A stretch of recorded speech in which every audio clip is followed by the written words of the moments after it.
Think about someone you started with. Same potential, same opportunities, maybe even the exact same goals. Now, take a hard look at where they are and where you are.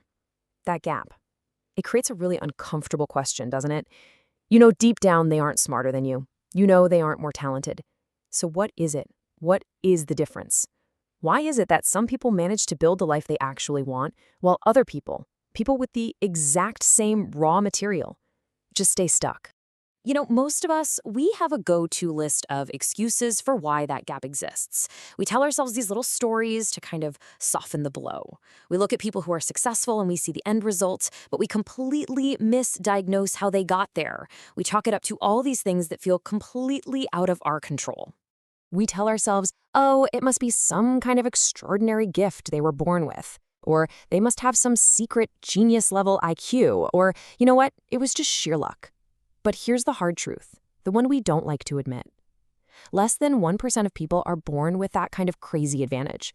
For the other 99%, for you and me, if we're going to achieve anything that actually matters, something else has to be the deciding factor.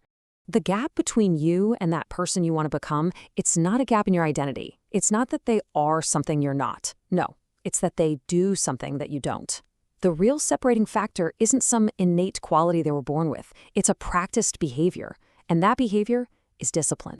And this brings us right to what I call the discipline gap. This is the space where most people get it completely wrong. See, we are obsessed with outcomes, the promotion, the fit body, the successful business. We're staring at the finish line, but we completely ignore the mundane, daily, often boring behaviors that actually create those outcomes in the first place. We operate under this myth that success is some big leap, a result of a fixed ability you either have or you don't. But the reality is a slow climb. It's the cumulative result of tiny, consistent, daily behaviors. The gap between where you are and where you want to be, it wasn't created in one big, dramatic moment.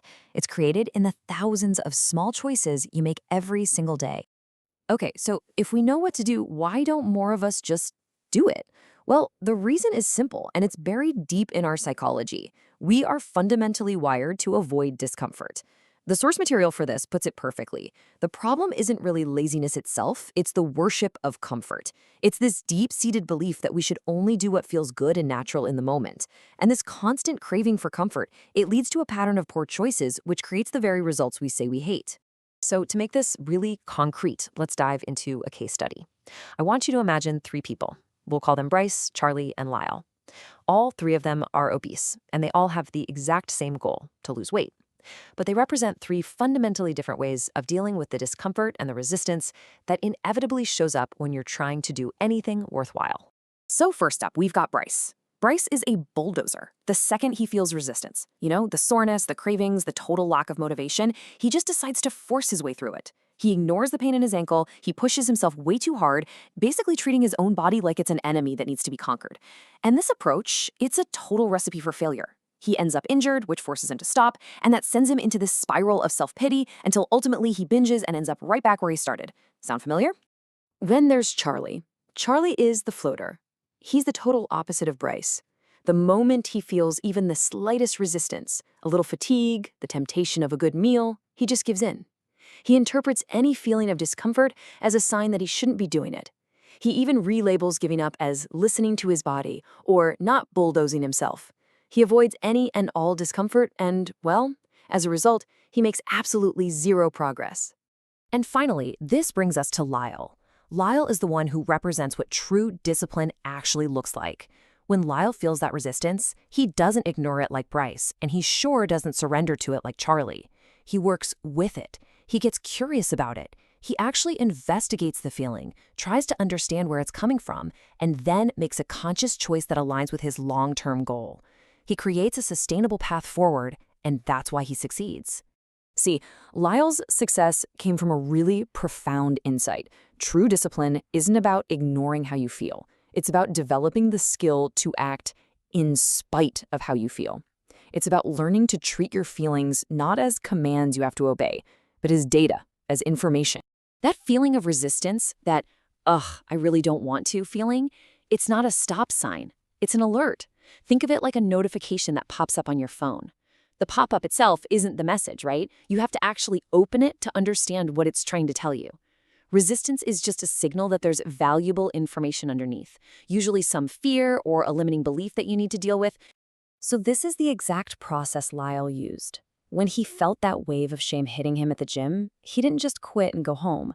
Step 1, he acknowledged the feeling. Okay, I'm feeling shame. Step 2, he investigated the why behind it, and he realized it was connected to these old beliefs about not being good enough. And then, step 3, after understanding the message, he made a conscious choice to keep going. He worked with the resistance, he resolved it, and by doing so, he stripped it of its power over him. Now, it's pretty easy to sit here and analyze a case study. It's a lot harder to turn that lens back on ourselves, isn't it? We spend so much of our time and energy comparing our results to other people's, feeling frustrated and feeling left behind. But the problem isn't them. That gap you feel between you and them, it is not a reflection of your capability. You do not lack ability, you lack consistency. Let's be honest, you already know what you need to do. You just don't do it. Not consistently, not when it's inconvenient, and definitely not when you don't feel like it. We love to blame our circumstances, don't we? We blame our genetics, our past, our lack of time.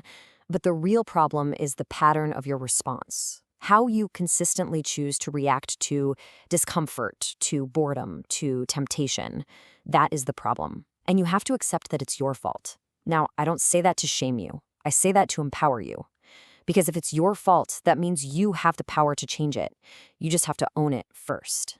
You know, we tend to think of discipline as a prison, as some kind of restriction on our freedom, but that is completely backward. Living without discipline means you are a slave. You're a slave to your moods, your impulses, and your cravings. True freedom is having control over your own life. It's the ability to make a promise to yourself and actually keep it. And the price of that freedom, the only path to get there, is discipline. Let's frame this with one last metaphor. I want you to think of your life as a system. Any system, whether it's a computer or a business, produces an output based on its input. You cannot change the output if you refuse to change the input. It's a simple law of cause and effect. So if your inputs are inconsistent actions, a constant search for comfort, and just reacting emotionally to every little feeling, well, the output is predictable. You are going to get stagnation. You are going to get frustration. You are going to get mediocrity. The system is working perfectly. It's just producing a result you don't want because the inputs are all wrong. But look what happens when you decide to change the inputs, when you start feeding that same system with disciplined actions, with consistency even when it's hard, and with conscious choices instead of emotional reactions, the output inevitably changes. The system now produces growth, achievement, and that true freedom we were just talking about. Discipline. Discipline is what changes the input. In the end, it all boils down to this one thing. Everybody feels tired. Everyone feels unmotivated at times.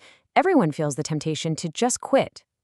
The winners are not the people who don't feel these things. No, they are the ones who have trained themselves to act anyway.